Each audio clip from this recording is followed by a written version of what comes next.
Leave no tossed dwarf behind. This is the person who makes playoffs every year.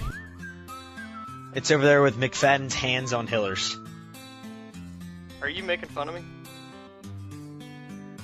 I think it was one of those things where, hey, let me ride this while it's going here. That's what she said. You're the only one I know that does that to themselves, Merrill.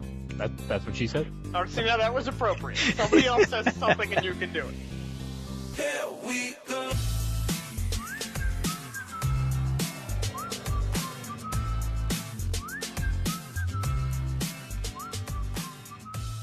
The National Comic Book Day, everybody. Week 4 is here, and things are blowing up. We have 55 views last week, which is like, I don't know, that puts us up there with the best of them. But I have no idea who all those people are or how long they actually watch. My guess is about 3.5 seconds. Regardless, we're here again, and as you can see, we're going 4 strong this week. Hillers is here. What's up, Hillers? Yep. What? No, that's not an answer to what's up. What's up? Oh, I don't know. I don't want to talk about it. I'm still a little effed up from last night and the bad decisions that were made by NFL referees. Oh, was there a controversy last night? I didn't hear anything about that. There may have been a slight kerfuffle. Yeah. Regarding who scores touchdowns versus not scores touchdowns. Right. Replacement interim host extraordinaire Anthony is back. Anthony, how's it going, man? It's going well. I watched that game last night also. It was insane. That was maybe some of the best reality TV I think you could ever ask for. I disagree. I know that it's bad football, but man, was that exciting. It was atrocious. But rejoining the Sandlotcast and our feature host this week, I guess we could say, now that we're YouTube superstars, Danny trying to get back in the mix here. Danny, welcome back. Where you been, man? A little here, a little there, riding around on my motorcycle that doesn't have a battery. Oh. How are you managing that? You have a battery-powered motorcycle? No, I actually went to try and I worked on it for a while last night, and I go in there and I try to turn the key, and it's dead. Oh. You got to turn the lights off when you're not using it. Yeah, I've realized that. Would you stop pouring next to your microphone? It's making me have to pee. So anyway, we're broadcasting live on the Sandlotcast YouTube channel. Search for it. It's I think it's Sandlotcast/user/ it's youtube.com/user/Sandlotcast. You can also submit questions to us via Twitter now. We have a Twitter feed. It's at Sandlotcast. And we are not chatting live, but hope to get that going soon here in the future. We'll have somebody monitoring a chat channel for the 1 or 2 people that might actually watch this. So who is going to twit us? Tweet. Come on. Tweet. Let's go. Let's tweet, you twat. And maybe that guy, Ryan whoever, will tweet us because... Ryan whoever, did you really watch an hour and a half of that? It has nothing to do with you. He was hoping for some quality fantasy advice. I'm not sure he got anything out of that. Had to have been desperate, beyond belief. This is not the place for that, that's for sure. So, Ryan. Week 3 being in the books here, guys. Hillers, you mentioned the... You mentioned the replacement refs. What are your impressions as far as the NFL so far? What's been going on, fantasy-wise, NFL-wise? Anything you want to get off your chest here? You could look to any media outlet, or if you're Ryan, whoever, look to this podcast to find out that this is becoming a serious problem with NFL football games. I mean, it's really affecting who wins and who loses. Hopefully, just the greedy ass owners can agree that if they're losing games that they shouldn't have lost because of refereeing, that it's time to give in on some of the rather paltry demands that the refs have, considering how much money the league makes and how much they obviously affect the success of the product that gets put out there. Other than that, it's just more injuries. I cannot believe. I mean, I don't seem to recall a year where so many big guys went down so quickly. And some of them are minor, but I mean, some of them aren't. Yeah. And teams are being affected very dramatically. And that might be tied to the refs a little bit too. I mean, maybe players are getting a little more physical on the field and causing some problems. Hard to say. Yeah, the players definitely seem like they're taking advantage of it. Did you guys see the politician in New Jersey who's trying to shut down the use of replacement officials specifically in the state of New Jersey? Good for him. Good luck with that one. It's not Chris Christie, is He's got nothing better to do, huh? No, he's a big Packers fan. He decided to air it out today. He said nothing to do with last night's game. Oh, okay. Yeah, right. How do you even decide who the replacement ref is? I mean, if you replace these replacement refs, That's a good question. Not like dwarf toss. It's not like dwarf tossing where you can just legislate it. Right. That's an easy one. No, it's a good question, Hillers, and I don't know that we'll ever find the answer to that one. We already have an answer. No, we don't. The world Anthony. may never know. Anthony, overall impressions so far in the NFL, maybe week 3, maybe fantasy-wise. What's been bugging you lately?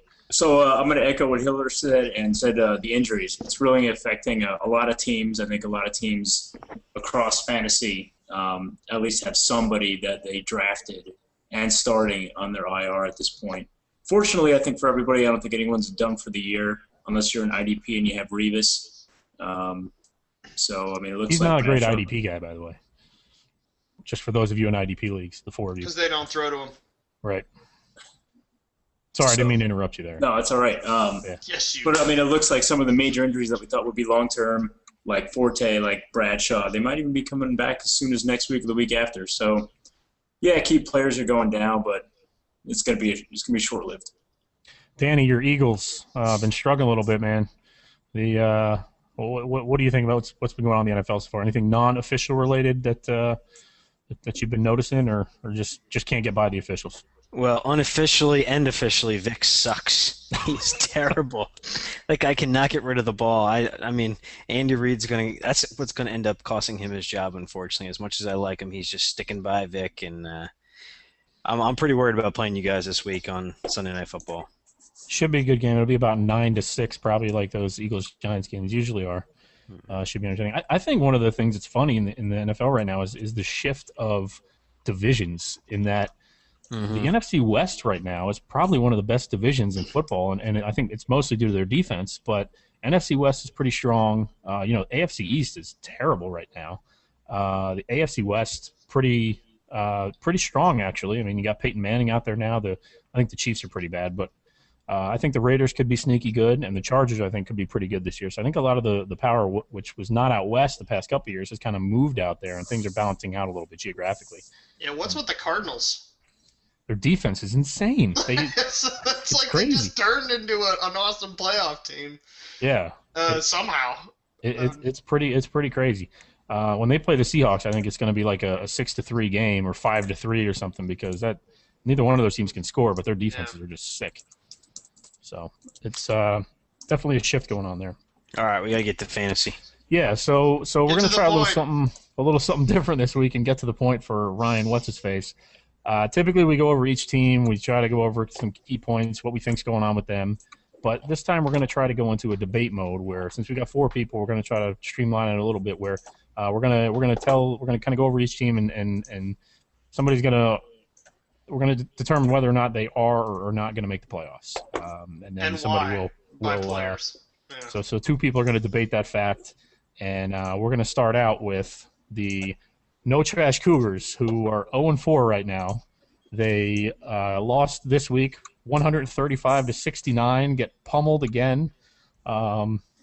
They are. I'm sorry. We're starting with the Cougars. I'm sorry. They're 0-4, and we're gonna go to Anthony here. Anthony, will this team make the playoffs? So we were discussing on Sunday while watching the games that Troy must change his name from the No Trash Cougars to the All Trash Cougars.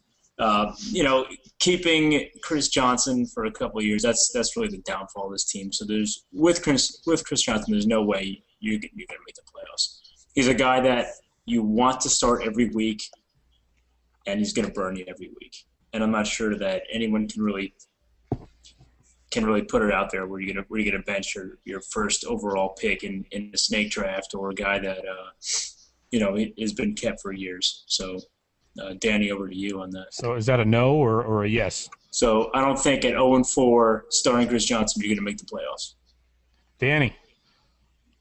So I think he's gonna live and die by Michael Vick. And following that, McFadden. I mean, McFadden started out the season, I think he was only averaging like 2.3, 2.5 yards per carry, having a hard time. Carson Palmer. I mean, you have Hayward Bay that goes down now. They're going to be leaning heavily on McFadden. If he can come through and stay injury-free, and Vic can somehow figure out how to play the quarterback position, he's still got a very deep team. He's got a lot of talent. He's got a lot of guys to lean on his bench. So It all starts with Vic, though, and Vic and McFadden, I think, are his keys to make the playoffs. So Yeah, and in a 6-point per touchdown pass league, I mean, a lot depends on your quarterback. Yeah. I think Troy's got the upside on his team, that's for sure. So let's roll into the assassins here. This one should be entertaining. These are not exactly easy teams to debate back and forth, but we're gonna do our best here. We're gonna go to you, Hillers. Assassins beat the Cougars 135-69. Actually had a nice week. Some of their stars came to play. And they're now 2-2 on the year, despite the fact that they're constantly at the bottom of our power rankings. Hillers, is this team going to make the playoffs? All right, so I'm going to be a little bit of a devil's advocate here and say, yes, they make the playoffs. Wow. And here's why. Okay? It looks like, despite whatever reffing issues and whatever enragement that Belichick has going on about that situation, that Tom Brady is still a capable quarterback, that maybe he's not going to blow the lights out. Maybe it's not going to be his dynasty season or anything, but still a guy capable of getting you at least, high teens, 20s. He's getting around to lots of receivers. He's still passing over 300 yards, even if the touchdowns aren't always there. And that's with Hernandez out and with Welker not getting the targets that he used to. So decent spot there. Jamal Charles, who he has on his team, huge resurgence this week, well into the bonus points with 288 yards, which is absurd. One of those was a 91-yard rushing touchdown. So, can we expect this week in and week out? No, that's ridiculous. That'll never happen again. But his reemergence as a competent fantasy player is something that's worth noting. Michael Bush, maybe not going to be an all-star, but again, a serviceable player. And Larry Fitzgerald, one of the beneficiaries of teams that were bad before, starting to look like, hey, they know what they're doing. Also, I like his pickups. He got Pitta, the tight end for Baltimore, who has been one of the most targeted tight ends in the league. What's Pitta's first name? D. Dennis. There you go. Dennis Pitta. You're not the only one who doesn't know that, by the way. Well, I figured it out pretty quick. And you should too, if you happen to be watching this and he's available to pick up, because he's been targeted all over the place. And Flacco finally looks like maybe he's even halfway to being the guy they said he was 4 years ago. Right. And on his bench, I mean, he continues to be a guy that scans the waiver wires, look for good opportunities. He's got Jared Cook. Is that his name? Yeah, Jared Cook. There's another solid tight end. We might even put in the flex on bad weeks. And Cecil Shorts, who I like just because he sounds like a vaudeville joke. Right. So can you really talk about a player's talent or fantasy value if you're going, and what's his name again? Yeah, right. Hillers can talk about fantasy at any time, I think, regardless of names. I can, and I can talk about how he's gotten at least 7 targets and at least 5 receptions and at least 50 yards in every game that he's played thus far, and I don't think you should ignore that. What was his first name again? Dennis. Right. So, Jared? Dennis Shorts. So I think we're in an interesting position here, Liz, because I feel like you're always somebody who's crushing Watson and who's always putting him at the bottom of your power rankings. Whereas now I'm going to say being the devil's advocate. Do you not understand what that means? I typically defend him, and I'm gonna say this team won't make the playoffs for a lot of the reasons that have been stated on this podcast before. But this team is ultimately it's a pretty stars and scrubs team here. I mean, the strength of this team: Brady, Charles, Larry Fitzgerald, Percy Harvin. That's pretty much it. After that, you've got a lot of mediocre guys that might get you a few points every week, but if those big stars don't perform like they did this week, this team's in trouble. Willis McGahee now got an injury. He's a little dinged up, so that hurts his running back group a little bit. Not only that, but he's in the strongest division, I think, in our league right now. Oh, yeah, baby. Yeah, I think that division has really risen up with both PBJ and EBS coming out strong. It's the welfare. Touchdown Jesus it's the welfare. Shifted the balance of power in the league. The other thing is, I think Watson that typically gets him is he's not the most active owner as far as trading goes. He doesn't actively pursue trades. He will respond to them most of the time. Occasionally. But he's not he's not great there. So, overall not great depth. Not the most active owner in the league, and mine's kicking back a little bit here. So I'm going to say no. This team won't make the playoffs. But I think he's a little better than people think he is. So, So I want to make 2 comments, and you guys can respond to this. Have you guys seen Cecil Shorts' stat line for the week? He got an 80-yard touchdown, but still somehow finished with 76 yards. That's what makes him a vaudeville classic. Right. So that's a little thing there. But what do you think of the Packers defense? I mean, they got pretty torn up by the Seahawks yesterday. They stink. And the referees. Is this the defense that you continue to start week in, week out? Yeah, it's just, the last couple of years, too, they've been that bend but don't break defense. They have a lot of turnovers. They gave up a lot of yards. They give up points, but their offense goes back and forces people into a one-dimensional game. That's what's not happening this year a lot for them. They tore up Jay Cutler, but a lot of people tear up Jay Cutler. Right.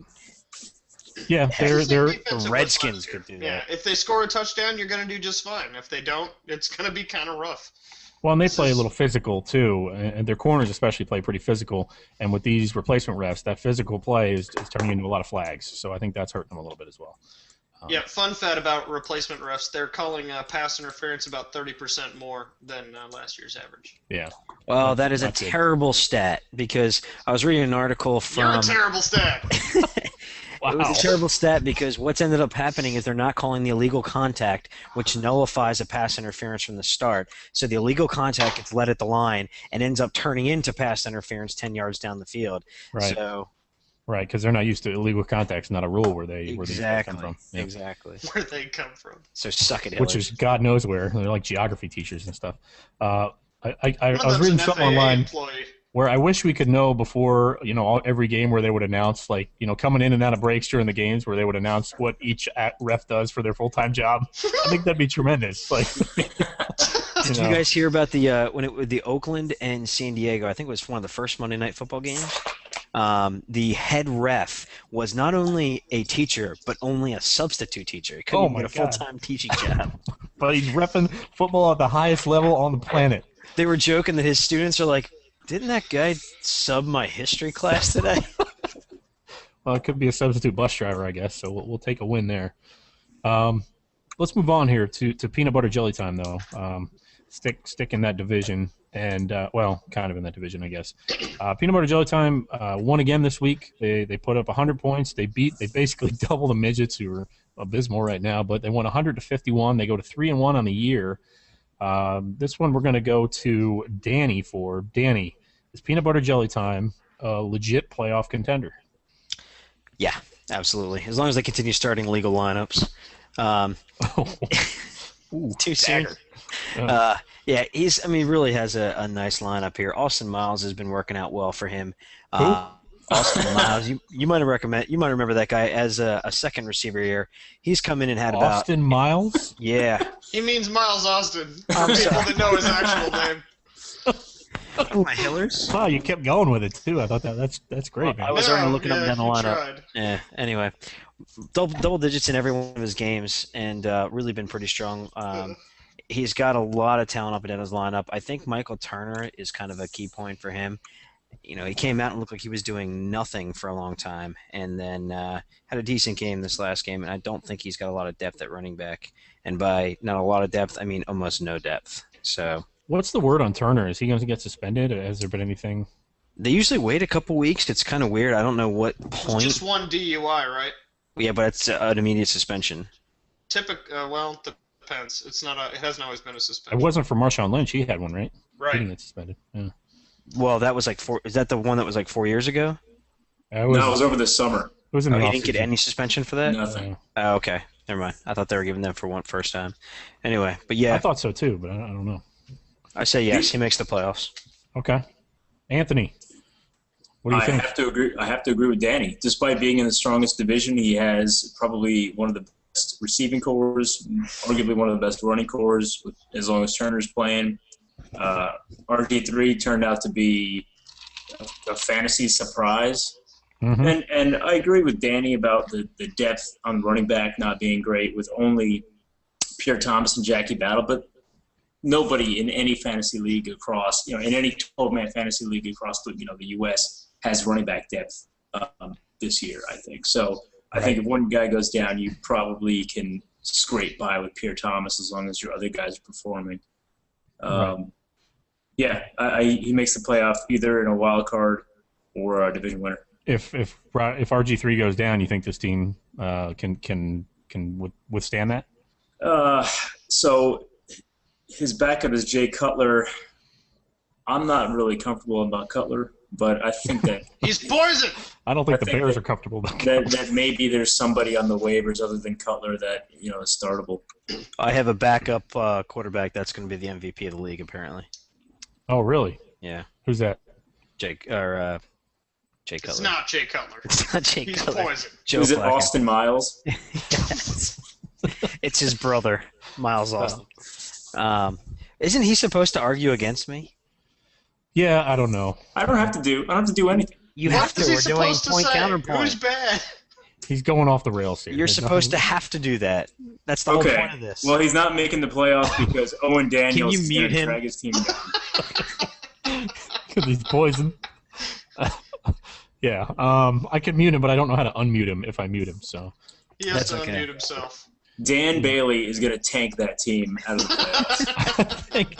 I think RG3 he's taken so many hits. I mean, is there Yeah. any chance he actually makes it through the season without missing games?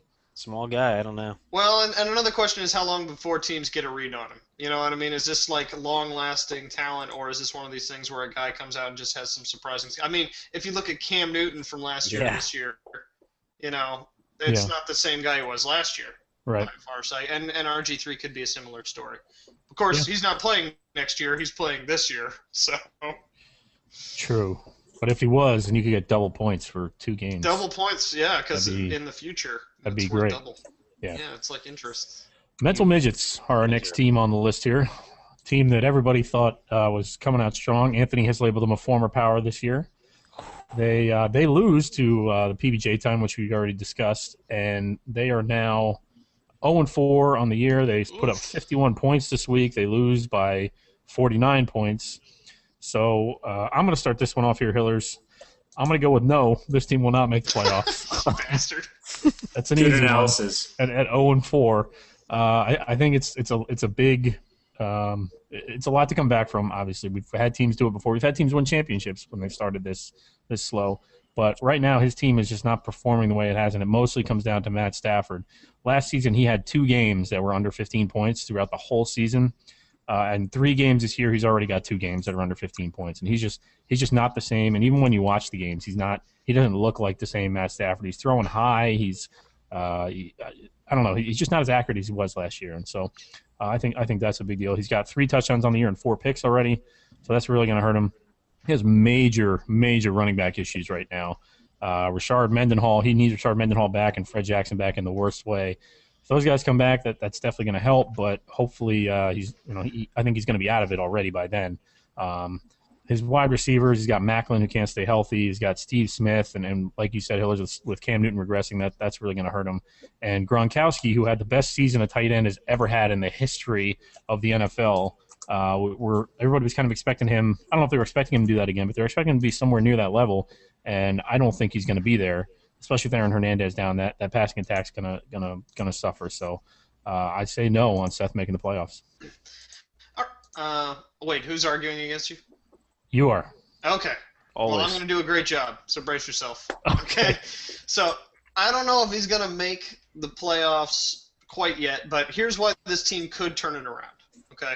Fred Jackson will be coming back, yeah, and with the way that both running backs have performed, through Week 6 last year, he was the best running back in the league. And however great C.J. Spiller has been doing, I don't think that it's a wise coaching approach to just throw Fred Jackson out of the mix there, and I can't imagine they do that, especially with Spiller now out for 1 or 2 weeks. Fred Jackson has somewhat of a chance to come in and reassert himself while CJ gets back in the game. If he can maybe play this week in Week 4, that would be a big step. But by all accounts, it's looking like Week 5. Some of the problems Seth's been having is he's been starting. Let's see, what's his first name here? Jonathan Dwyer. Jay Dwyer. Yeah, who is not helping JD. with 1 fumble lost, and that's it. This week. He's also got starting Ben Tate in there. He continues to try to start 3 running backs, and I think eventually he's going to have to realize, 1, he doesn't have to do that. Torrey Smith looks like he's got maybe the benefit of Flacco starting to air it out a little bit more and maybe be a little bit more competent with his passing game than we've seen in previous years. And he's got guys to trade with. I mean, he does have Gronk, who I think he could still trade. He does have Heath Miller as a backup, who's a very competent backup. Jeremy Maclin could come back in and be useful. Ogletree, I'm not willing to give up on him entirely. And if Matt Stafford has been looking bad, Alex Smith, one of his backups, has been looking better. I mean, even if this is a case where he has to play the matchups, even if Stafford continues to underperform the entire year, which it would be surprising if he did that, he's not without options to make himself relevant again. And it is only through 3 weeks here. Right, but what is he – I mean, you mentioned him trading. What can he trade for? He's trying to trade for something that everybody else is trying to trade for in this league, which is running back depth, and there's just none out there. I've got some. What's he gonna deal Gronk for? I mean, he's not dealing Gronk for Alfred Morris. He needs to make a decent offer, and what it's going to take is him realizing that his team cannot continue the way it has been. If he keeps having to start this lineup, if Mendenhall doesn't come back and really start performing, he's in trouble. If Fred Jackson comes back and is relegated to a backup, he's in trouble, but is not hopeless. Right. Okay. You guys got anything on Seth's team or no? Good to go. All right, good to go. Next team here. I got one thing for you. Okay. He would have won one game if he started Ben Tate. He started him the other 2 games, I believe, when he got like 2 points and 0.6 points. The one game he benched him, he had 21 points. Right, and I'm glad he didn't because he played me that week. Yeah. Starting a guy's backup is always tough. Yeah, that goes to running back depth. You don't have it, so you're just taking a guessing game on who's going to get those touchdowns in those weeks. Who's going to maybe vulture 1 or 2, which is what Ben Tate did there. Hillers, your team's next here. You lost to the Sex Cannons by 50 points this week, 108 to 58, and you're now 2-2 on the year in second place in the division. And Anthony and Danny are going to talk about this. Anthony, is Hiller's Collusion a playoff team? At the moment, the way things have been going, I have to say no, and that's a factor of, other teams being better than he is. Wow. Really? That's what you got for me? That is expert analysis. Well, I mean, yeah, right. So I think that someone's got to win his division. I think that Nick, at the moment, is primed to do that. And then wild cards, it looks like my division is probably going to get one, and probably maybe D-Money or Jackson's will be vying for the other one. So I just don't know if there's enough room in the playoffs to go around for a team that right now is kind of floundering. You got to be worried about the way Aaron Rodgers is playing. It doesn't look like his offensive line is clicking the way he did last year.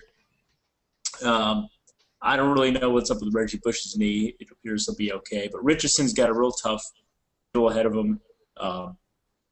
And his wide receiving, when you're starting Greg Jennings with the struggling Rodgers, that's an issue. And then Amendola, he's just not going to have a game like he did in week 2. So unless a couple things start clicking for him, and it has to be a couple of things for him to make the playoffs, like maybe 2 or 3 of these things start turning around for him, I don't think he's got a shot at it. Hillers, Anthony said you're floundering. Can you show us what that looks like?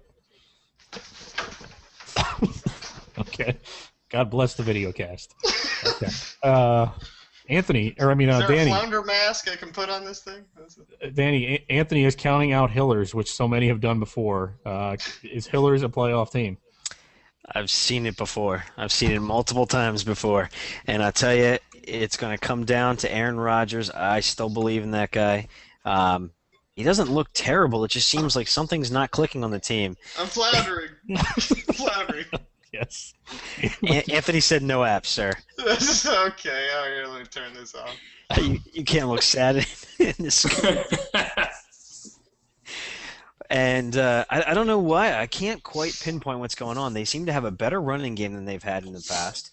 And I think it's going to click. And New Orleans could be the game it clicks. Hillers goes 2-0 this week because the big game is by Greg Jennings and Aaron Rodgers. He got Rodgers at New Orleans this week, which could be big. I'm sorry. I was trying to help you out, man. I'm trying to reinforce your point here. You want to do this? No. Yes, you want to wear the big boy pants? Yeah. So I mean, this could be the week that Greg Jennings and Aaron Rodgers hook up, and or Aaron Rodgers just has a big game in general against the weak defense that gave up 43, 45 points to Kansas City.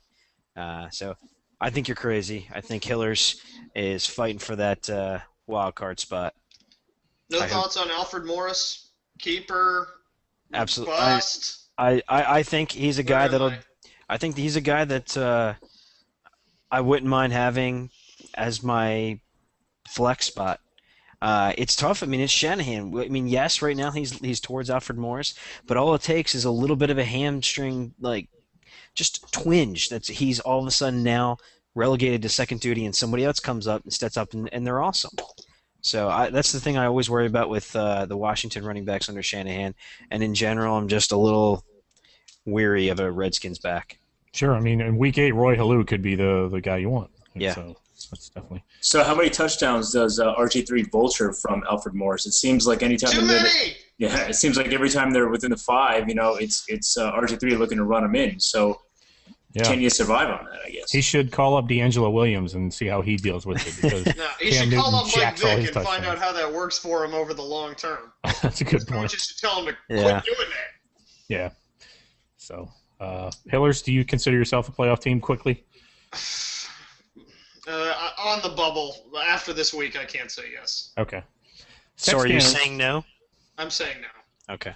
Next week, I'll probably say yes again.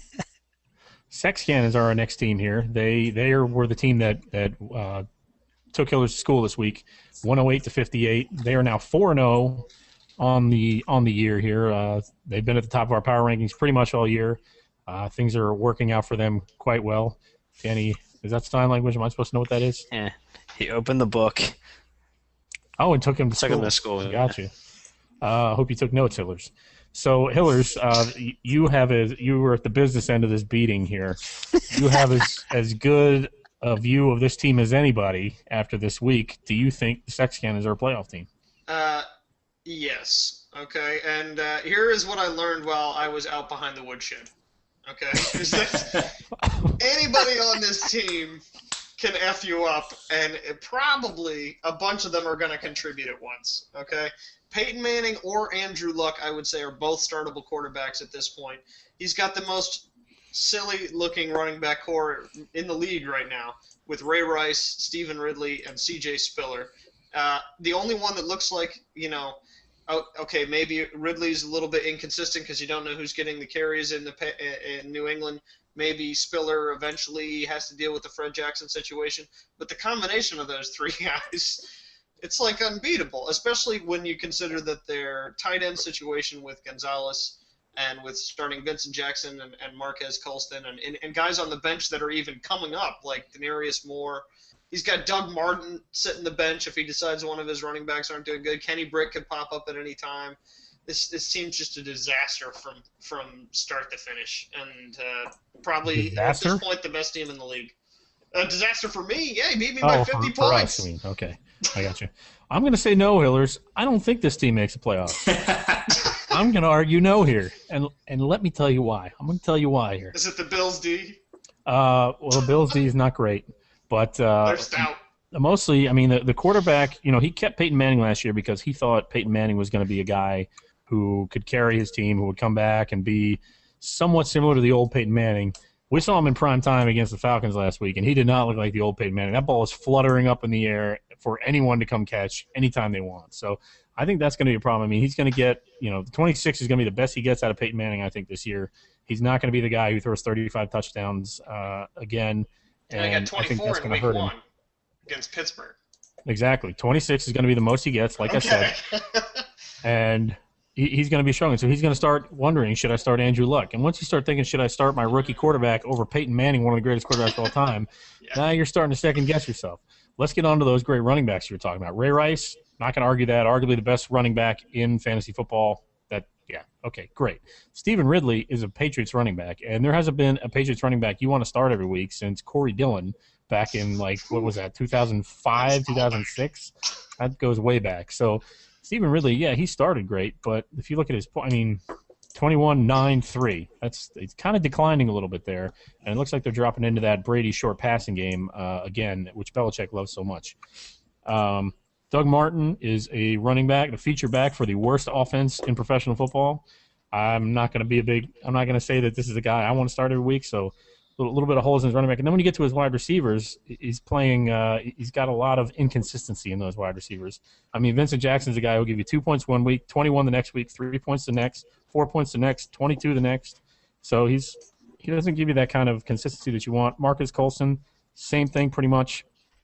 And then, he's got Kenny Britt, who was always on Evan's team somehow. I think it's probably because he kept him. But Kenny Britt is kind of the same way. So he's got a lot of inconsistency in his receivers. So this is a team. And then the final reason, and Anthony, I know you can agree with me on this one, is karma.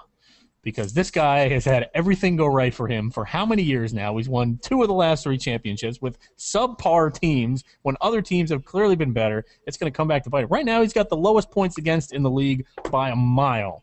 And that's going to come back and get him because that's not going to continue, and these teams are going to start beating him, and he's going to get flustered.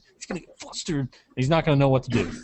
So I say no, this team doesn't make the playoffs, and I'm sticking by it, at least for the next 10 minutes. I like it. So it's funny to say, but, I mean, yeah, we're in week 3, but the clock is ticking. I mean, he's already 4-0. He has to go on one hell of a losing streak, even at this point, this early in the season, to miss the playoffs. Not really. He goes 0-2 this week. I go 2-0. All of a sudden, he's, and Hillers has a good week, goes 1-1, 2-0. We're talking about a chance of missing the last wild card in week 4. We're talking about 7 losses, really, to say, okay, maybe he doesn't make the playoffs if he's got 7 losses. How many games does he have left? 12? So 6 and 7. He'd have to go 6 and 7 basically the rest of the way, which is doable. With doubleheader weeks, you have a couple bad doubleheader weeks that can creep up on you. Just saying. You'd have to have 2 of the 3 bad doubleheader weeks. Wait, 6 and 7 is not right at all, is it? No, it's not. That's Not not close. even close. But he does have Peyton Manning. That's an extra and game in there someplace. Peyton Manning and Tony Gons on bye in week 7. Yeah, Right. well, two of those 5 and 7. doubleheader weeks are going to have to go badly, and then he's going to have to pick up 3 losses someplace else. And it will happen. Mark my words, it will happen. And Andrew Luck that week is playing Cleveland, who, when Joe Hayden's there, they are not a bad pass defense team. Exactly. I know, I just don't want to see Evan in the playoffs this year. And it won't happen. Karma's going to come back. It's going to come back. Yeah. You know one that of our Chameleon. 30-some viewers that doesn't actually know him, he's a terrible person. We have 3 viewers, by the way. Say hi Yeah. to our viewers, everybody. Hey, viewers, Hey, I hope guys. one of you is Evan. Hey, Ryan, let me tell Suck you. it, Evan. Suck it. Ryan, I just want you to know Evan is a big douche. Yeah. Okay. Iron Pirates Mystery and Crew will be our next team. You would hate him. They came in this week. Nick came in this week at 2-1. He beats Danny in another beatdown. A lot of beatdowns this week. Danny loses, or Iron Pirate wins 134-77. Goes to 3-1 on the year. In first place in our division here, Hillers. Danny, is this a playoff team? Well, he's definitely a douche. Of course, he breaks out the week he plays me. Got a lot of points against for like the 3rd season in a row. It's not about you, Danny. It's not about you. I would like it to be about me. I'm going to say yes, it is a playoff team. Obviously the success he had this week with Andre Brown is going to continue throughout the season, but I think he was manager of the week. I think he did a great job picking up Andre Brown. Sticking with Eric Decker, even though he's had a subpar season so far. Overall, What do you mean sticking with him? He benched him. I thought Eric Decker was in the. Am I looking at the right week? Week 3. No, I'm in the wrong thing. Sorry. Amateur Yeah, hour right over there. here. Amateurs. You think we've only been doing a Sorry. video cast for 2 I- weeks or something? I was busy before the podcast, so. We don't want Anyway, yeah, he's got a lot of talent up and down his team. His wide receivers are really good. I mean, if A.J. Green in Cincinnati continues to come out like that pass-heavy offense that they've been so far, he's got a lot of potential on his team. So I'm going to say yes. Anthony, is Nick a playoff team? Is Nick, who was manager of the week according to Danny, good enough to manage his team into the playoffs? I'm going to say yes. I phrased that question a little weird. I'm going to say yes, but history should tell me no. You're not allowed to say anytime yes. Nick is I off said the, yes. I'm allowed to say whatever I want to say. You're not allowed to say yes. That's the whole point of this thing. Point Don't you know counterpoint. Obama's president? This is not a free democracy anymore. It's point counterpoint. I could be objective. Anyway. Okay, just go ahead, man. What are you going to say? So, I mean, history shows that Nick can't, no matter what kind of start he gets off to, can't seem to make the playoffs for whatever reason. So, history says no, but Nick's team is strong up and down. As Hiller has said before, are you going to put up 130 points a week? No, absolutely not. He had overperforming players up and down, but still the players are strong. Breeze is solid. I think Andre Brown will continue running well as long as he's starting, and I think even when Ahmad Bradshaw comes back, he'll probably end up maybe splitting carries or getting some of those explosive runs in here and there. AJ Green solid, Brandon Marshall solid, Eric Decker solid. Greg Olsen appears to be connecting more with Cam Newton, so though we chided him a little bit for that bad tight end peg, it looks like it's kind of paying off. And Falcons D, great pickup. Looks like they're going to be strong from here on out, and they're playing in a pretty bad division with Tampa Bay and with Carolina sort of struggling at the moment. Alex Henry. Don't talk about kickers. I'm not going to let you talk about kickers. So, Merrill, can I jump in here for 1 second? Yeah. So, since Anthony is going to ruin the format here, I'm going to say there's no way he's going to make it because Andre Brown had one good week. You're contradicting yourself now. I don't think that happened. Okay. Andre Brown, there's no way he can continue this. Drew Brees, I don't know what's going on with New Orleans, but the coaching regime has just really affected them. Eric Decker with Peyton Manning looking like he's throwing ducks left and right. He's just definitely not the favorite receiver there anymore. Demaryius Thomas seems to have taken hold of that. And as long as Jay Cutler still continues being Jay Cutler, who knows what Brandon Marshall's going to do. So Let's not I have to ignore the disagree fact, with too, Anthony. that a lot of people had this team in the bottom half last week and felt equally justified with that. This is a team that had 3 25-point showings between Breeze, Andre Brown, and AJ Green, who's not going to play the Redskins every week.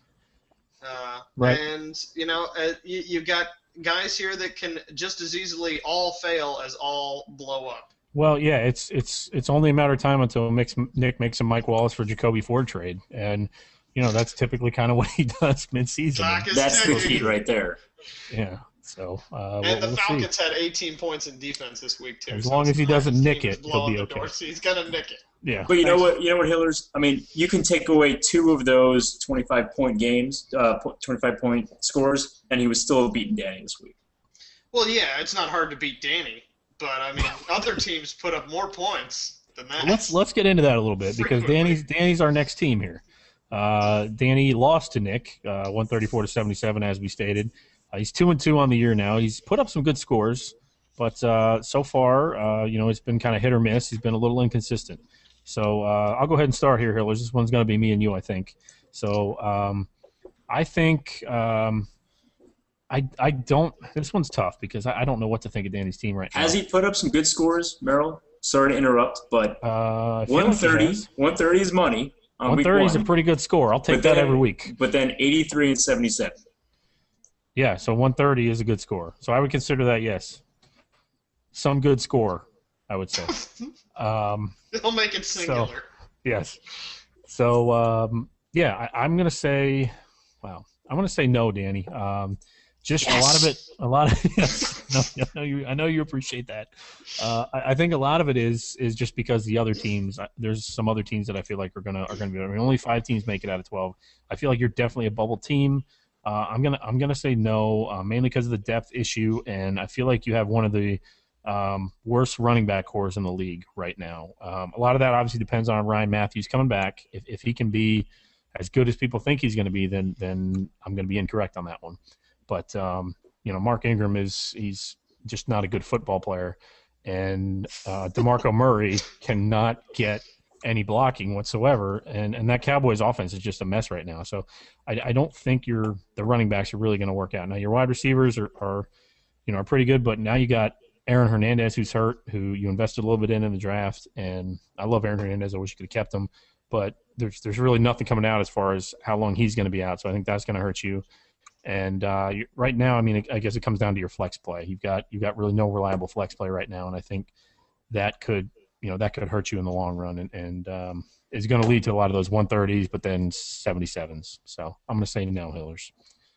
Okay, well, I will say yes, albeit apparently as a wild card team, but just because of the strength of this division. But he does have a lot of stuff going for him. Matt Ryan is, he sent me a text message, which I assume was facetious. It says Matt Ryan is the new Aaron Rodgers. But if you look at the first 3 weeks, how can I say no? I mean, right. Against Kansas City, Denver, and the Chargers, for some context there. I can tell you why after you're done. But yeah, but who does he have to play that's all that much harder than that? He's got coming up Carolina, Washington, and Oakland. Those aren't going to be harder games to Redskins defense, man. They've only given up 100 points in their last 3 games. It's a bad situation there, and Carricker and Arakpo being out for the season. Oh, it's going to be a field day for any quarterback that goes in there. DeMarco Murray will remain solid. Ryan Matthews will come back. This was his first game back. He had 76 yards. They gave him some touches. Okay, he lost a fumble, but hardly time to panic, from just one sort of okay thing on your first time back against the Falcons, who are looking like a really solid team. Not all his defenses that he's coming up are going to be that hard. Okay, Mark Ingram, that one's hard to defend, but when you look down on his bench, maybe he plays Nate Washington in his flex instead. Jake Locker's been a little bit inconsistent, but, if he's not getting the points, he seems to be getting the targets. So maybe that's something he can work with. Andre Johnson and Antonio Brown are guys I would start every week. I mean, this is a solid receiving core. He doesn't need to rely on Ingram to be successful here.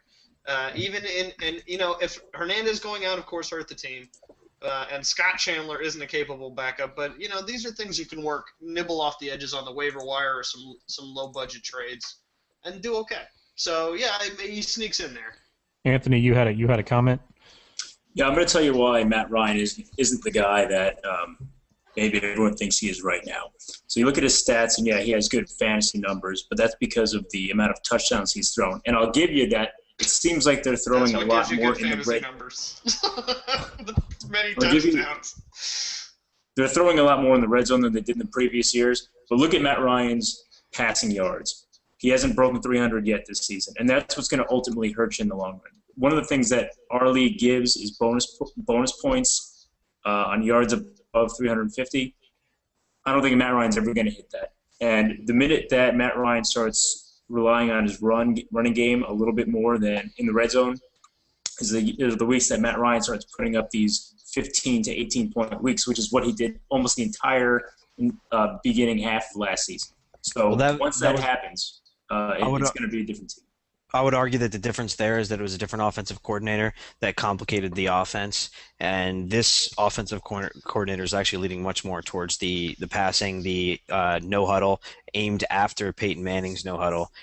Simplified it down from 12 plays in the no huddle to 4, and Matt Ryan is clicking with this.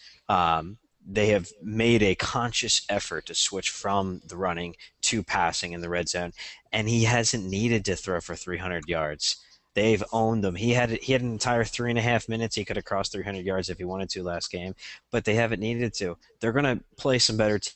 They're going to have to go back and forth and pass a little more. I'll stick with him, top 5 guy. For your sake, I hope you're right, Danny. Yeah, me too. He's definitely one of those guys that people have been saying the last couple of years is going to take that next step, and until now he hasn't done it. And maybe this is the year. I mean, Danny's got some stats to back it up, but Anthony sure is a Matt Ryan expert for the past couple of years, so we'll definitely have to see how that one goes. But next team on our list here is Bag Full of Jacksons, who really put up a stinker this week. Lucky for Anthony here. Oh, yeah. The Bag Full of Jacksons loses to EBS by in the worst game of the week, maybe the worst game ever, 64-51. Is that one considered a beatdown? I don't know. There's no beatdown where the winner scores 64 points. They're the 2-2 on the year now. Right in the middle of the pack with most folks here.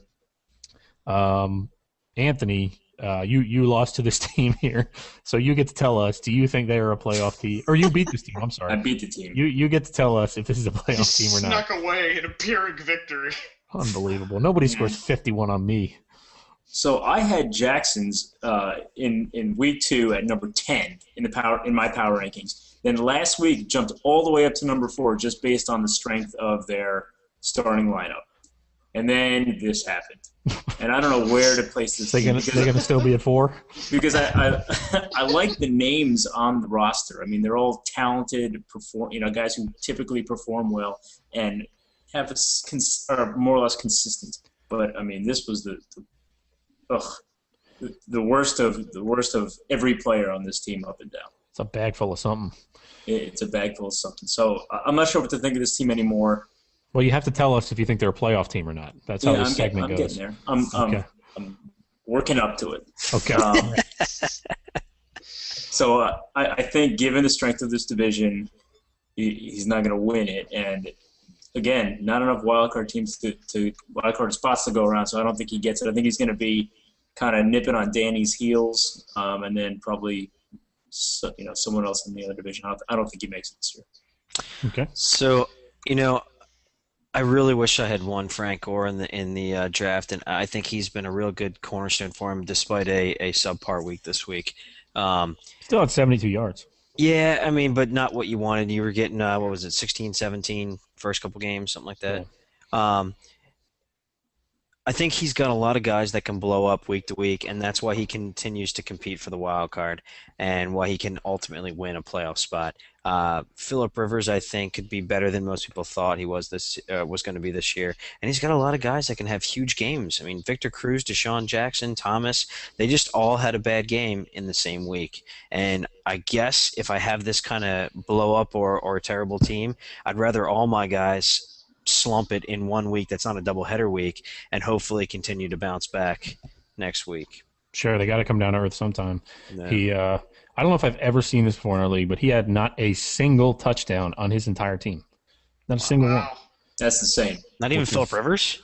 Nope. No, nothing. Wow. Not a single touchdown. 1 point out of Phillip Rivers on 173 passing yards and 2 ints. So to still, honestly, to put up 51 points still and not have a single touchdown, that's not terrible. That's something. Well, it's 20 points out of the defense.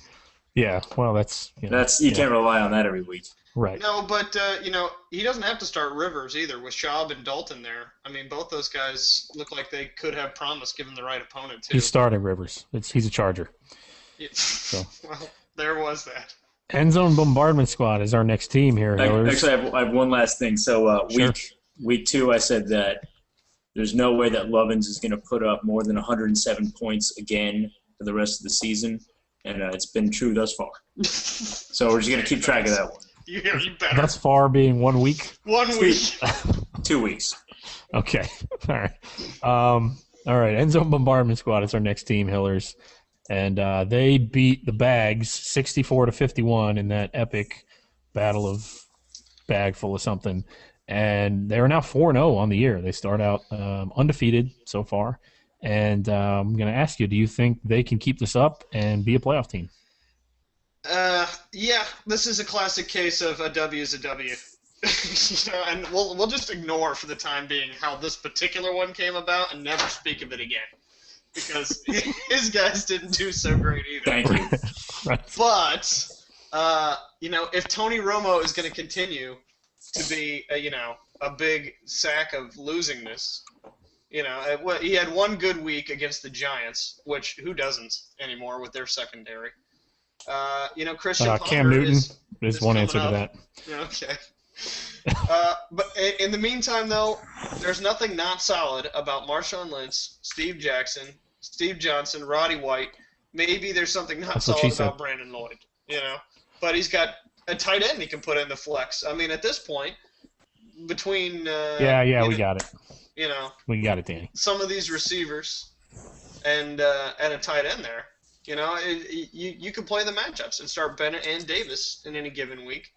And he's typically done well, right? I mean, you haven't sucked it up the entire time, right, Anthony?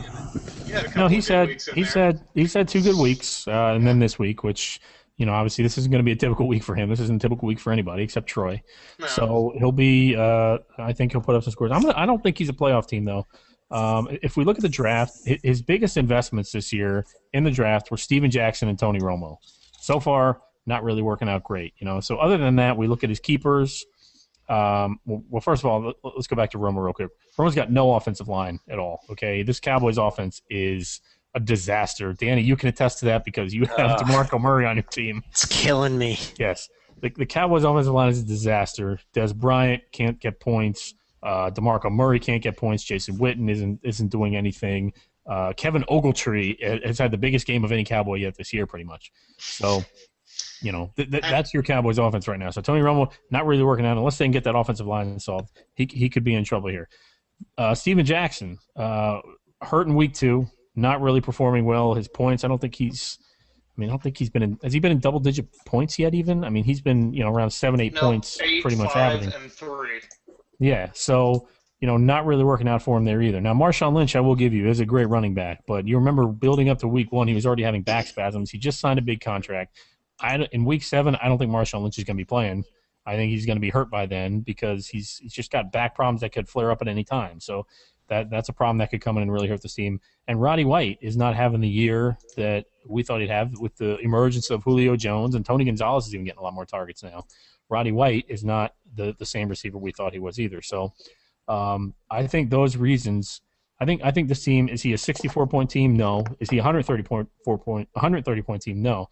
I think he's somewhere in that. He's going to be somewhere around that 90 to 95 range a lot of the year, and a lot of that is because he has no real RB depth. Now he could trade some of his wide receivers to get that, which is a move I would highly encourage, Anthony. And I know you're trying to do that, but I think he needs a little more RB depth if he's going to be a team that can compete. And I know that's stereotypical of how the league is this year, but no, I'm going to say no, just because I don't believe in Marshawn Lynch or Tony Romo.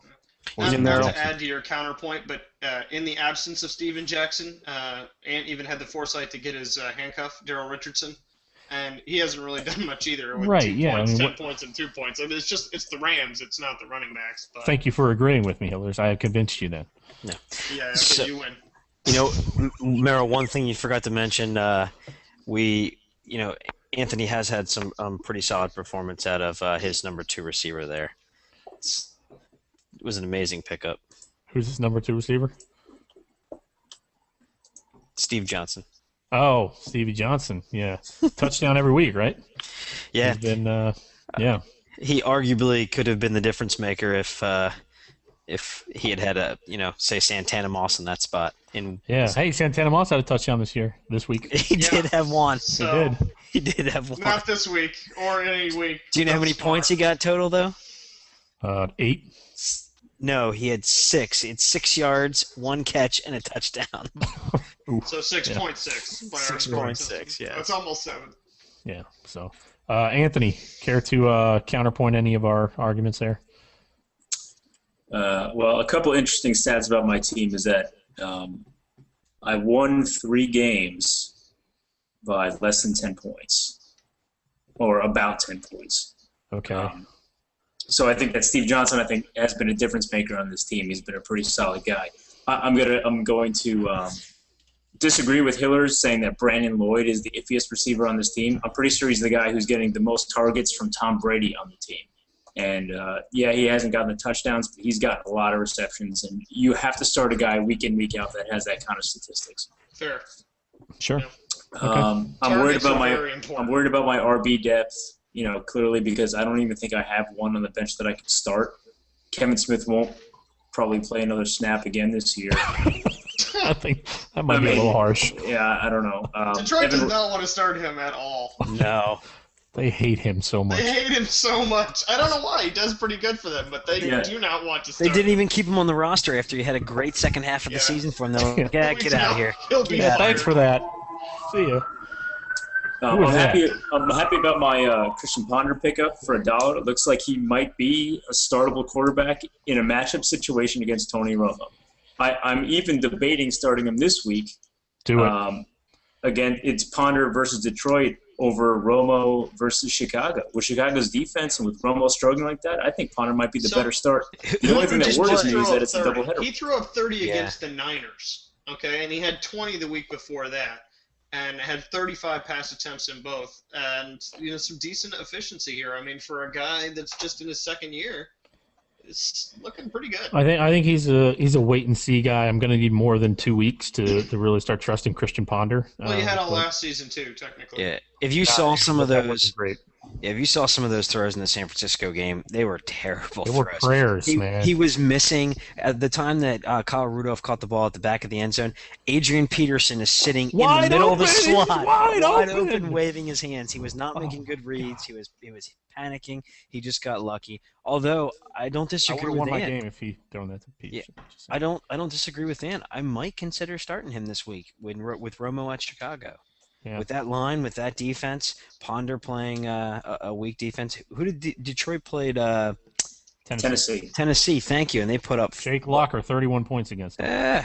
I think I might start Ponder this week. Yeah, it's not Yeah, bad. with the double headers and with playing Evan, I gotta be on my best. So I gotta put some serious thought into this. Yeah, that's not crazy. I think that was a good pickup by you. Nobody wants to hear too much about our teams, but let's go to one anyway. Again here, Hitmen for this week lost to TDJ after we all bashed TDJ last week. Hitmen lose 104-96 in the closest game of the week, fall to 1-3 on the year here, and Hitmen kind of starting out slower than normal. Danny, am I a playoff team? I'm really glad you changed your team name. Yeah, we're the same old Hitmen now. Oh, thank you. So Well, judging by the same old Hitmen, even though I like your lineup, I'm going to say no. You just find a way to avoid dealing with the playoffs year in, year out. That stress just seems to be too much. Avoid the hassle. I'm bro. busy in December. I got other things to do. I mean, you've got some great talent here with Eli Manning, LaShore having an amazing week one, our first week for him in 2 seasons. Peterson, obviously, Des Bryant can't get things going. Hakeem Nicks, a little more up and down. There's a lot of guys surfacing in New York, so I kind of wonder about the consistency there. I think Myers went out with a concussion this week, so you're going to have to start Witten. Now you got Bryant and Witten in that Cowboys offense that's Yeah, struggling. it's not great. No, it's I don't know. You're going to find a way. You've got some talent, but I don't see it coming together yet, and I'm not sure that it's going to happen this week. So at that point, you're putting yourself potentially at a 1-5 record. Yep. Anthony. So I've said no to a lot of these cusp teams. So I'm gonna have to say yes to the Hitmen. Silly man. Hard to argue with Eli Manning and Adrian Peterson in fantasy. I think the Shore jackpot hit right there, because if Stafford can get it together, you have that sort of balance in the in that offense that was missing from previous years. So I think LaShore gets a lot of carries and a couple of goal line carries. Reggie Wayne, I think, becomes a startable wide receiver, and I think you roll with Des Bryant. If he's the weakest of your receivers, that's not so bad. And Witten will pick up production. I think the stomach, the abdomen thing is still hurting Witten. So I think you got your guys in order. Cardinals D is a D that you have to stick with for the rest of the year, and I think Yeah, it is. Hey, Hillers, look at me. I found a defense in week 3 for cheap. Yeah, that'll work out for you. We'll see. Yeah, pretty good. They put up 26 points. Not enough Four. to save you. 24. 24, whatever. Mini game winner, by the way. Congrats. Is it really? Yeah, That's 2 in a row. Another Suck it. $25. Suck it. Yeah. All right. Speaking of mini games, I was so proud. I had to go back and do this research. That week 1 mini game was the first one I've won since like week 6 of 2009. Yeah. I love our mini games, man. It's a great thing.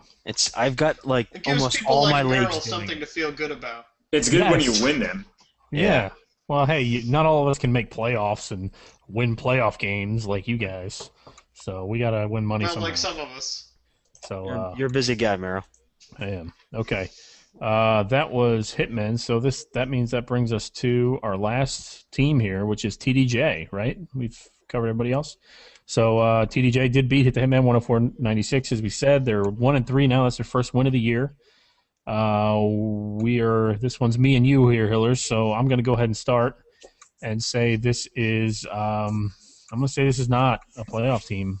I don't think that this team it's very similar to last year, but I feel like a lot of the things that went right for them last year aren't working this year.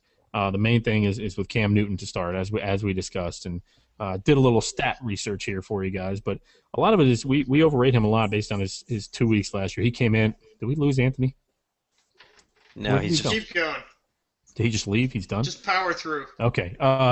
Cam Newton really came in last year, had, 2 400-yard games. His first 2 games were 400 yards last year.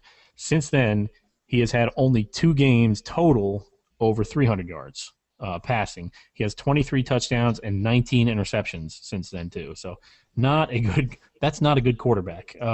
He's not really the same quarterback we thought he was, and so it's not really working out for TDJ like we thought. This is another team similar to Assassins that's very stars and scrubs oriented. When his stars play well, he will win, but his stars aren't going to put up 25 points every week. No running back averages that. As good as MJD is, I'm one of the biggest MJD fans in the world, but he's a great running back, but it's not really going to work for him. And he's in that same division I talked about. This is the toughest division I feel like to win. So he's not going to win this division. I don't feel like at 1-3 he's got a good start to get the wild card. So I'm going to say no. And the other reason is his RB2. His RB2 is either Roy Halou, Beanie Wells, Rashad Jennings, or Mike Goodson. I mean, that's the worst RB2 in the league. He's got nobody to start there at all. And so I think when you don't have that, I mean, you're going to be struggling a little at flex, too, come the bye week. So this is a team I say no will not make the playoffs, Hillers. All right. So while that's a tough case to argue against, let me give you some reasons he could sneak in there and be one of those teams that, we're still saying sucks in week 9 and then surprise us and make the playoffs. One, he doesn't have to start Cam Newton. Okay, if Cam Newton is doing bad, then Carson Palmer is doing good. Since Hugh Jackson left, this team has seemed to have changed what they're doing in their receiving. And guys like Donarius Moore and Darius Hayward-Bay, they're doing well. They're coming up. A lot of them are second, third-year guys. A lot of people think that's when a lot of receivers really start hitting their strides and playing against a medium set of teams in San Diego, Miami, and Pittsburgh. He's got 19, 21, and 23 points. That's startable. That's very terrible startable. Teams. And he should be starting them. They're mediocre. Okay, Maurice Jones. You're mediocre. He wishes he was mediocre. I wish. That would be nice if I could get back to mediocre. Until then, though, he does still have MJD. He does still have Calvin Johnson. I don't know what's going on with the Saints, but Lance Moore is apparently not part of the plan there because, Did you just go double negative on me? Yeah, I did. 2 of them, baby. Deal with that. And he's gotten at least 5 targets in each of those games. And because he has such awful running back, too, he knows he needs to bid huge when the next running goes down. And, it at least gives him some focus for people that, have to bid on the waiver wire. You do get to decide if you get that guy, and he really should decide, yes, I need one. He better hope one comes up. He better hope one comes up soon, though. Yeah. Well, they seem to be dropping like flies. So, who knows? Yeah, but who's out there? I mean, who's the number 1 running back pickup this week? Well, I don't know. Who was Andre Brown 2 weeks ago? Tashard Choice. Fred Jackson might be back next week. Jackson might split with him. Maybe. Yeah, I'm just saying, this week, no. Better than beating most. It's not going to be the last time in this season that somebody has come around that no one has ever heard of before. Okay. Running back wise? Yeah. I don't know. Andre Brown. I remember starting Sam Congato in the playoffs and being excited about it. He means that Hillers hasn't heard of before. He doesn't mean that no one's heard of before. Okay. Oh, yeah, Merrill's heard of everyone that's ever played football. Exactly. Exactly. Like D. Pitta. I've heard of that guy. What about Austin Miles? Austin Miles. That's his nickname. I haven't heard of him, actually. Call him D. Are you on your cell phone right now? Are you on your cell phone on a video cast? He doesn't know. He doesn't know the podcast rules. Kiana got locked out. I gotta go let her in. Hold on. Oh, can she come on camera and get some? She's got to get some shit for that. Nah, have her do the analysis. This is professional podcasting at its best. Anybody. Ryan, I'm really sorry for this. Unbelievable. We're down to 2 viewers now, by the way. Somebody left. This is a lot of people ditching. So I'll tell you what. I have something in the meantime here that we can fill some Anthony absence, some AA. So Merrill, I think you know what I'm talking about here. Transitioning. We've done all the teams, right? Yes, we have. Do you mind if I transition for us here? Transition away. I will. Thank you. Nick sent me this thing called "So You Started Chris Johnson," a title which I've yet to figure out exactly what it means. But he decided to go through. He was very proud of this one, by the way. I know, and I still don't understand it. He tried to explain it to me, and I still don't understand. But he sent a list of everybody this week that was in a starting lineup that scored less than Chris Johnson, and acted like it was an even comparison. You mean more than Chris Johnson? Was it? No, it was less. Oh, Ingram, really? with Ingram, Okay. Demaryius Thomas. Nick, you did do the research, so I'll read the names. Ingram, Demaryius Thomas, Don't Fleener. reward this. Don't Robinson. reward this kind of What behavior. else? If you didn't Jordan get it, Nelson. then it was a dumb thing. Well, we'll get there. Jonathan Dwyer, Ben Tate, Brandon LaFell, Jason Witten, Gronk, and Antonio Gates. Yes, some of those guys are in Chris Johnson's league as far as potential keeping. Maybe Gronk. Actually, I'm just going to say guy, not guys. Maybe Jordan. But what the hell were you thinking, Nick? It doesn't make any sense. And worst listener input of the week. Well, it's the worst, but it's also the only. So it's also the best. The worst is everyone else who did no listener input. Except for Ryan, what's his face, who Yes. gave some good input and Best get to the listener point. input. That might be the best listener input. What have But the yeah, rest of you done the for stat- us? all right, Chris Johnson's not performing. We get it, Nick. I mean, it's I don't know. We're a little past that. I mean, now Nick does take credit for that stat, that whole deal of take away the big runs, and Chris Johnson isn't all that great from like 3 years ago, and he still falls back to that. But yeah, he's desperate to get a segment in this podcast. He really wants one in the worst way. And we're gonna nix that one, Nick, because the Chris Johnson thing can't last because he stinks. You nicked it. He nicked his segment. It's a verb. Power rankings. Let's get to this here. Typical deal here, guys. We're gonna start at 12 and go to 7. And looking at my screen, I'm gonna go left to right here, and I'm gonna start with you, Anthony. Hey, Merrill, before you say anything, Okay. can we give props to Anthony for a bitchin' spreadsheet? Mad props. All kinds of charts and everything. No, we can't. No. No? Okay, No. I take that back then. Props rescinded. Well, then number 12 is Merrill. A lot of edits going on in this spreadsheet. No, right? it's good spreadsheet there, Anthony. For those of you guys that don't know, we're going to be tracking our power rankings throughout the year, see where averages are. We're going to be tracking predictions throughout the year, seeing where our predictions go and whether we're right or wrong because we don't have the pick'ems anymore. So, Fun fact, we're wildly erratic. yes, we are. So far, it's early in the year. We'll see how it goes. So, but yeah, Anthony, why don't you go ahead with your power rankings, man? 12 to 7. All right, 12 to 7. Here we go. In the basement, the subfloor of the basement, unchanged is the Mental Midgets. Number 11, unchanged, is the No Trash or All Trash Cougars. That's unbelievable. Number 10, it got a little tough in between 10 and 3, in my opinion. I think there's a lot of A lot of mediocre. parity here, but I have Hillers at number 10. Number 9, despite me saying we'll make a playoff spot, I have Hitmen. Number 8, bag full of Jacksons. And number 7, unchanged from last week, D-Money. Okay, Hillers, I got you next here. All right, number 12, I also have the midgets. Fun fact on this one, he's gone 4-8-12 in the last 3 weeks. So he's on the express train to crack the village. Troy, with a similar degradation, is at 11 this week. D-Money I have at 10, which maybe is not the most appropriate play, but it really is hard between 10 and 4, 10 and 3 in this league. At 9, I have myself. At 8, I have TDJ. And at 7, I have Bag Full of Jacksons. Okay, Danny, I'll go next here since we're at the middle and I've got my big head in the middle there. 12, I've got the Hitmen again because who are we kidding still? Hitmen will end up not making the playoffs and with the worst record in the league. Cougars, I have at 11. I'm done with them. I said last week I was giving them one more week. Well, there's the 1 week and Dunsky. Touchdown Jesus, I have at 10. Just too much stars and scrubs, too much relying on too few players. Metal Midgets at 9. I've got them a little higher than you guys because I feel like if their running backs come back strong from injury, they'll be okay. 8, bag full of Jacksons, still not fully a believer, and I've got Assassins moving up to 7. I think they're rising in all our power rankings here. Danny. So I'm going to actually need one of you guys to read my or Anthony, can you send me the link? The tab crashed with the Google Doc. I can't I read can it. read it if you want. Yeah, if you don't mind, can you read my 12 to 7? So at 12, you've got the midgets. At 11, you've got the Cougars. They seem to be headed down in everybody's estimation here. At 10, you've got Bagful of Jacksons. But can we stop for a second, Danny? That spitting sound into your cup really adds to the podcast quite a bit. I thought I muted, sorry. Yeah. No.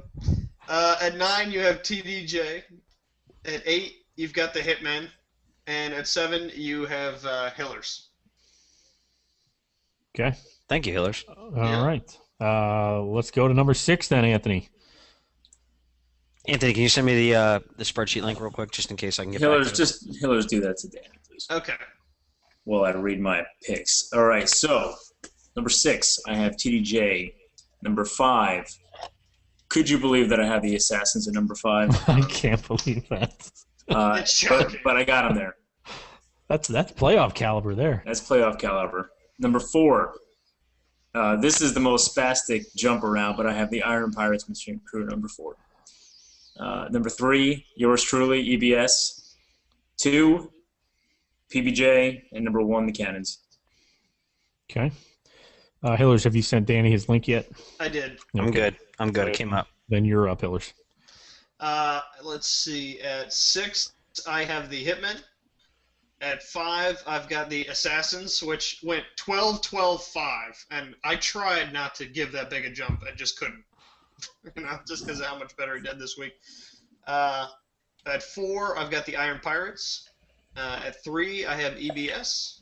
2 is PBJ, falling 1 this week, and then moving up into his slot, the Cannons. Yeah, and at 6, I've got D Money again. I've got Danny. I've kind of kept you right in the middle, I feel like, because I don't know what to think of your team, and it could go either way, I feel like. 5, I've got Hiller's Collusion, because that's where Hillers likes to hang out. 4, Iron Pirates, Miscreant Crew. 3, I've got EBS. Anthony, for some reason, I just can't get you on that top tier. 2, I've got PBJ Time, and 1, I've got Sex Cannons. So I don't think 6 bad for me. I was optimistic, and I gave myself a little different bump. I started with Assassins at 6, and I put myself at 5. I put the Pirates as well, Anthony, at 4.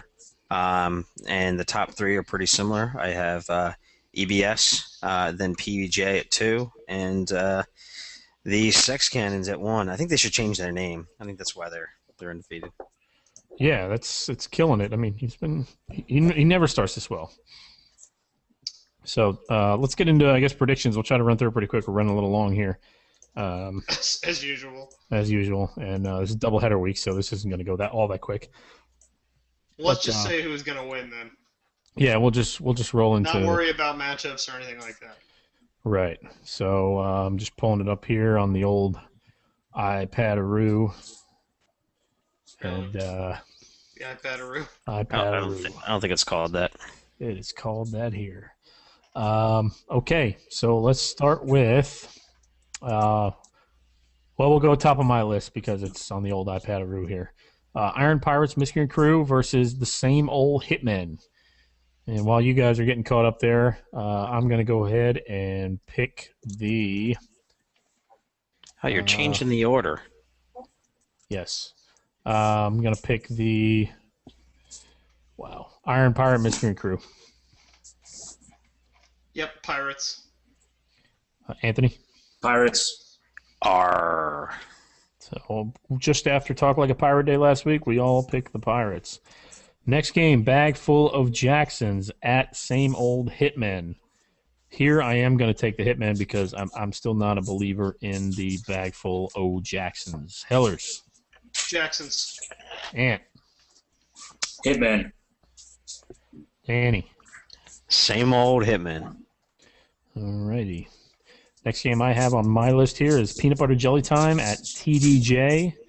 Battle of the initials ending with J, which is the worst name for a game ever. I'm looking at bye weeks here. Doesn't look like anything's too brutal for either team, so I'm going to go with PBJ because they're just a better team overall. Hillers. Yeah, PBJ, a smushing. Ant. PBJ. Danny. Peanut butter jelly time. Thank you for that. You're welcome. Sex Cannons at Assassins is the next game on the list. Sex Cannon's coming out strong here.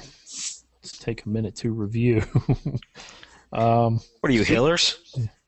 Yes, I didn't do this. I never take any time to review. Wow. That's slanderous. Stephen Ridley with a edge against Willis McGahee here on the preview, and when you have a full edge against somebody, that's quite an advantage. So That's because they don't know if McGahee's playing or not. Well, it doesn't matter. He's got an edge, so I'm going with Sex Cannons. Hellers. Yeah, I can't put him number 1 on the power rankings and then say he's going to lose to a guy that just came out of the basement.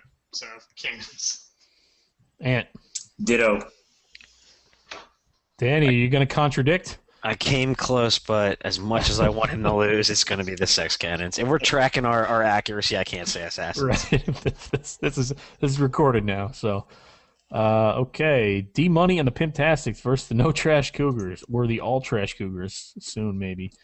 Mike Wallace goes on a bye this week. That's not going to help the Cougars very much. And does he really have the Browns defense on his team? That is troublesome. Yep. Joe Hayden out 2 more weeks. Troublesome. Okay, I'm going to go with D-Money here. I can't pick the Cougars until they can prove they can score more than 75 points. Hillers. I would love to pick the Cougars, but they are just too trashy. So, D-Money. Ant. D-Money. Danny.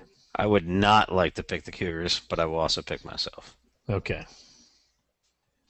It's funny because the last couple of matchups, I've just been filling in your predictions before you say them because it's fairly obvious. Right. You can't pick Troy in any game until he wins one. And that goes the same for the midgets. I'm not even looking at the matchups. I'm just putting it midgets. Yeah. Is there a Troy-Seth matchup coming up here? We need to find out who's the worst. There's got to be eventually. That's a bet. The next one here is Mental Midgets versus Touchdown Jesus. This one could be close, maybe. Beanie Wells on bye for TDJ. That might help him. That might help. We'll see if he starts Carson Palmer or Cam Newton here. Carson Palmer at Denver and Cam Newton at Atlanta. That's interesting. I'm going to go with – wow. This is brutal. Yeah, I can't pick the Cougars. I can't pick the Midgets, so I'm going to go with Touchdown Jesus. I also can't pick the Cougars. You definitely cannot pick the Cougars. Yeah, so Hillers, who you got? Boy, I really think this one's going to be a close one, but I got to go with Touchdown Jesus as well. I'm saying TDJ because if Matt Stafford throws a touchdown, it's going to Calvin Johnson. So. He might not play. Yeah. Yeah, I'm going to take TDJ, but I wouldn't like picking either one of these teams, to be honest with you. Matt Stafford not playing might not be a bad thing for this team anyway. With Start Alex Smith. Yeah, I mean, Stafford's been brutal. Hiller's Collusion at D-Money and the Pimptastics. Podcast battle we got going on here. This is probably our first tough decision of the day here. Looking at bye weeks. Actually, you know what? I'm not even going to look at bye weeks. Aaron Rodgers versus New Orleans. Yeah, it's not a tough decision. I'm going Hillers. Who you got, Hillers? I think Reggie Bush plays. I'm going with me too. Okay. I'm going Hillers. Unanimous. Wow. Have we differed on anything yet? I think we've picked the same across the board thus far. I'm looking at it. We've picked the same every time. Yeah. Well, Tracking accuracy has really normed us up a bit. The next game, next game's not going to change that. Peanut butter jelly time versus No Trash Cougars. Oh God! Yeah. All right, PBJs across the board. Yeah. I've already put them in. Let's just not even say it. Come on. Sweep Next. it. Sex Cannons at Bag Full of Jacksons. This one could get interesting, I guess. Nope. Could it? Same shit. Could it? I suppose. It could. But I'm not picking them. So. Yeah, I'll take Bagful here. Oh. With all Phillip right. Rivers at Kansas City. I'll take that. Looking to differentiate. Nicely done, Merrill. You know what, Merrill? I'm going to join you just because I want Evan to lose. All right, yeah. So Does that actually make him lose? Does that help? Is that how that works?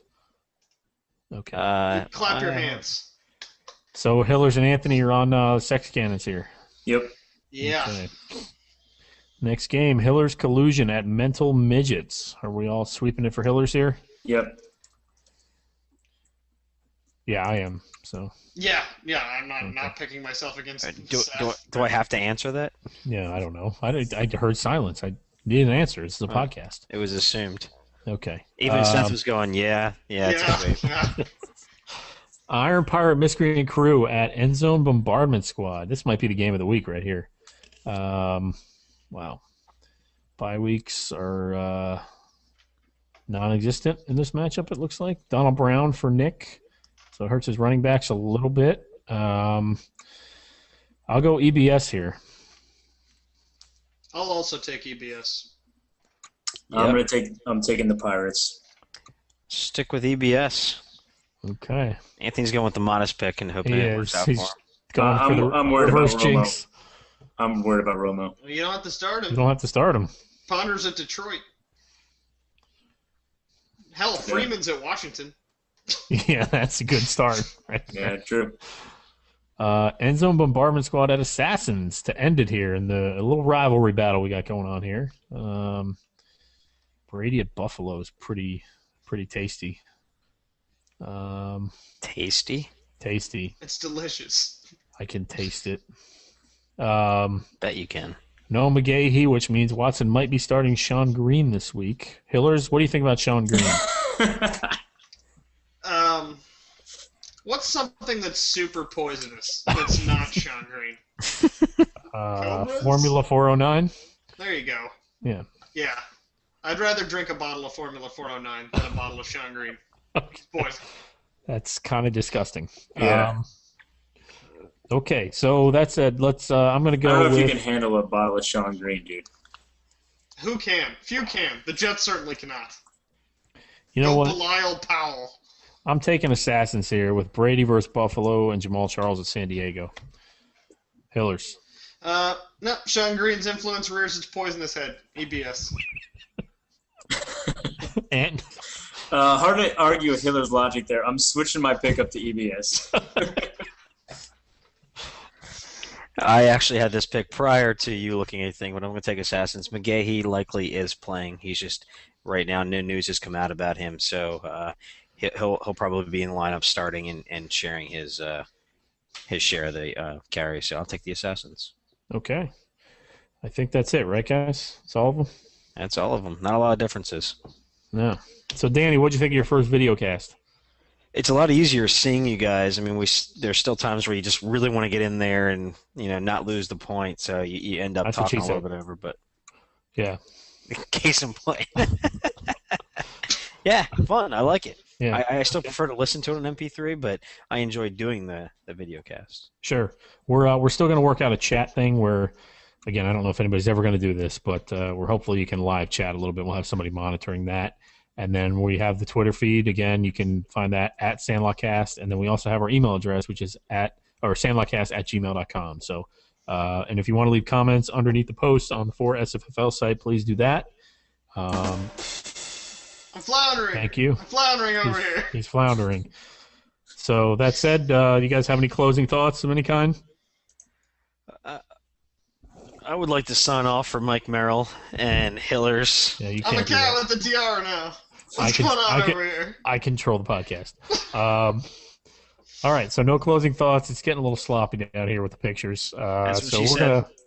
gonna sign off for Danny Douglas, I already signed for off. Chris Can't do that. Hillers, for You Anthony gonna sign off for a Porcelli. clown with a mustache? We're gonna sign off publicly. We'll talk to you Hey guys guys, later. what's going on here? I don't know what's going on. Let's shut it down.